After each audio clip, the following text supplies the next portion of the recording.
अतिथि घर में आया है तो देवता के समान होता है। हमारे यहाँ तो लिखा अतिथि समविभाग, यदि भोजन कर रहे और कोई अतिथि आ जाए तो आधा भाग अतिथि को भोजन में दे देना चाहिए। ये हमारी संस्कृति है, ये हमारी सभ्यता है। एक बच्चा गर्भ में आया, भाई अतिथि था, एक मेहमान था, उसका सत्कार तो नहीं किया, उसके हत्यारे हो गए थे। सब ध्यान रखिए। दूसरा पाप, तुमने एक गर्भ में पल रहे बच्चे की हत्या नहीं की, बल्कि एक शरणागत के हत्यारे हो तुम। और हमारे देश की संस्कृति ये कहती है कि शरण में यदि शत्रु भी आ जाए, शत्रु का भाई विभीषण भी आ जाए, तो राम उस विभीषण दुश्मन के भाई को भी गले से लगा लिया करते हैं। कैसी रामायण पढ़ते हो आप?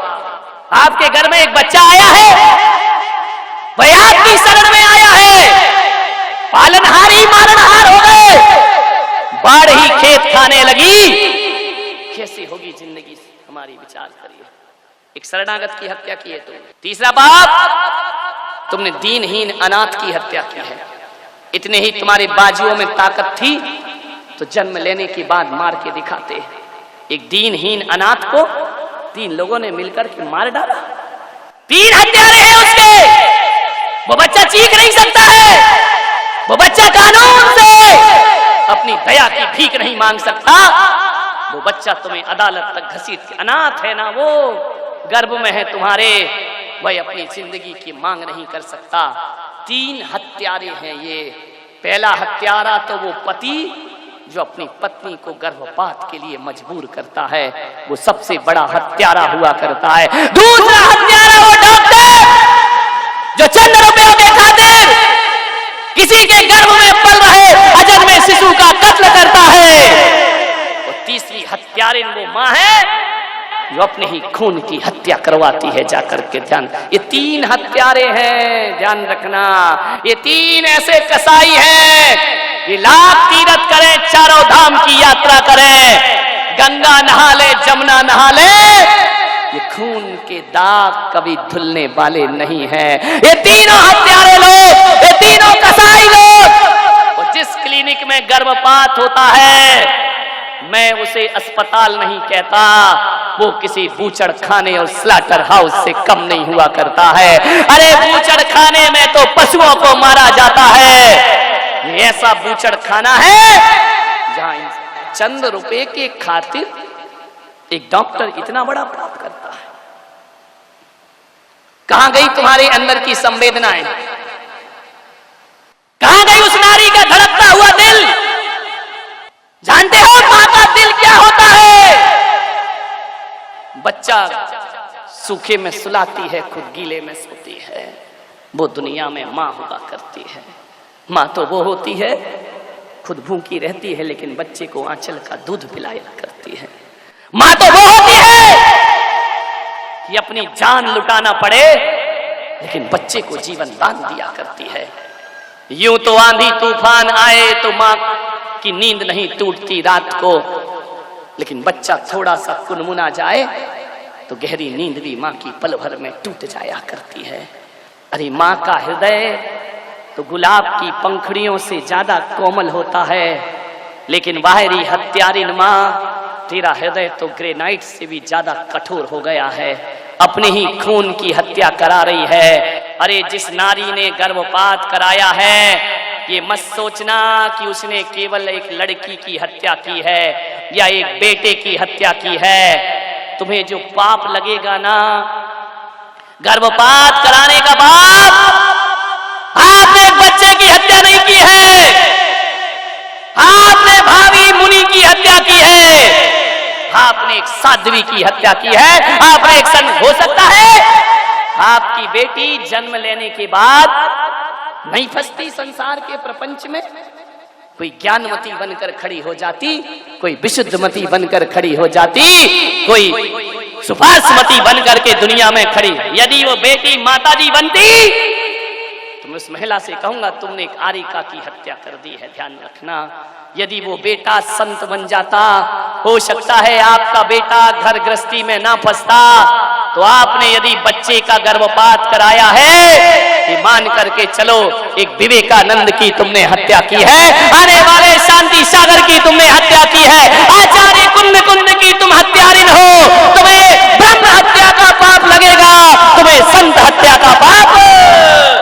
क्या मालूम कौन बच्चा क्या बन जाए।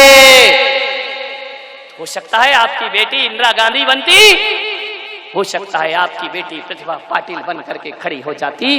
तुमने आने वाले भविष्य के राष्ट्रपति और प्रधानमंत्री की हत्या की है, तुमने आने वाले संतों की हत्या की है, आने वाली देवियों की तुमने हत्या की है।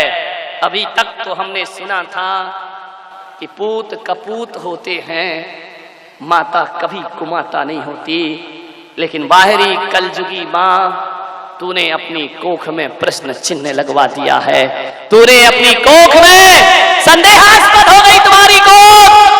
अब कोई अवतार जन्म ना लेगा, क्योंकि हर अवतार और तीर्थंकर ये सोचते होंगे कि ना जाने किसी हत्यारिन माँ के गर्भ में चले गए तो जन्म लेने से पहले हमारी जीवन लीला समाप्त। कैसी हो गई माँ की ममता।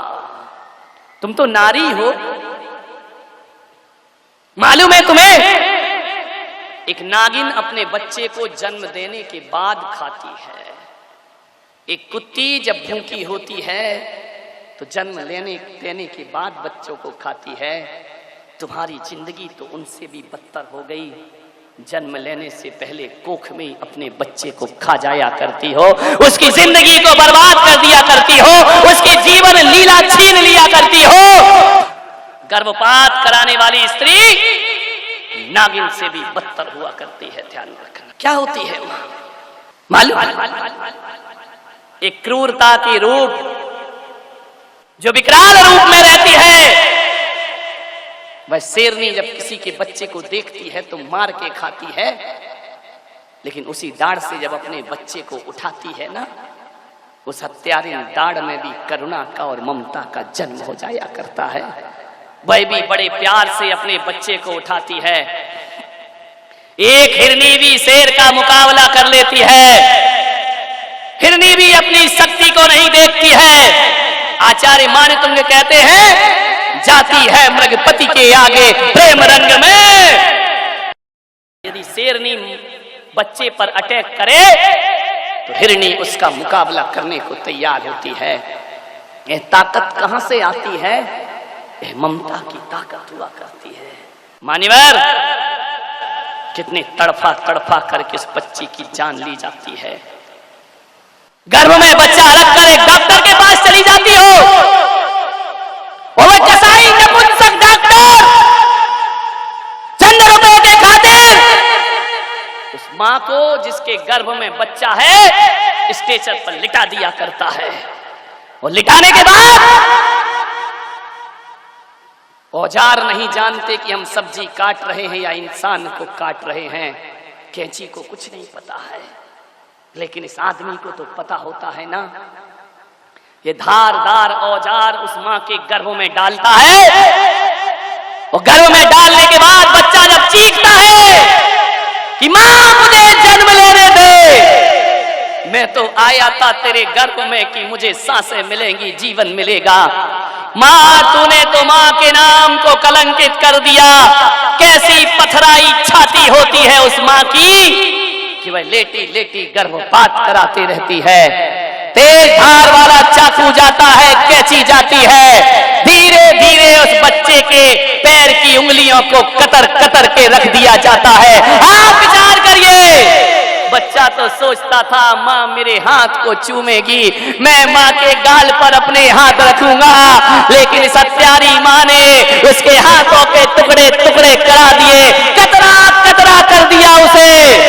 एक कैंची जाकर के बोटी बोटी काटती है, वह हत्यारिन कैंची नहीं जानती मैं क्या काट रही हूँ, और धीरे धीरे बच्चे के टुकड़े किए जाते हैं। बच्चा उल्टा होता है, बच्चा भागता है। गर्भ के भीतर कहां ऐसी भयानक मौत। सोचो कभी रोटी बनाते समय उंगली जल जाए तो कितनी वेदना होती है। वो कोख में अपने बच्चे का कत्ल करा रही हैं आप। ऐसी हत्यारिन माँ है, ऐसी चट्टान हृदय। बच्चा उछल रहा है, माँ मुझे केवल जन्म लेने दे। गलती हो गई कि मैं तेरी कोख में आ गया, माँ मुझे पैदा होने दे, दुनिया में आने दे, अरे किसी कचड़े घर में फेंक देना माँ, लेकिन 9 महीने तो मुझे सांसें प्रदान कर दे। कुछ सुनाई नहीं देता उसकी कानों में, उस बच्चे की चीख गर्भ में गूंज जाती है। बच्चे के हाथ पैर लहू लुहान कर दिए, एक छोटी सी हथौड़ी जाती है और बच्चे के सिर को तोड़ती है, टुकड़े टुकड़े हो जाते हैं। उसकी चीख उसी गर्भ में गूंज कर रह जाती है और एक पाइप के माध्यम से कतरा कतरा होकर ममता की हत्या हो जाया करती है। मान्यवर, आपसे निवेदन है, माँ तो माँ होती है, माँ तो वो होती है कि एक बंदरिया का बच्चा मर जाए ना तो मरे हुए बच्चे को 6 महीने छाती में लगाकर घूमती है, वो दुनिया में माँ कहलाया करती है। जब तक उसके अंग अंग ना गल जाए बंदरिया अपने बच्चे को छोड़ती नहीं है। जानवर से भी बदतर तुम्हारी जिंदगी हो गई। विचार करिए आप,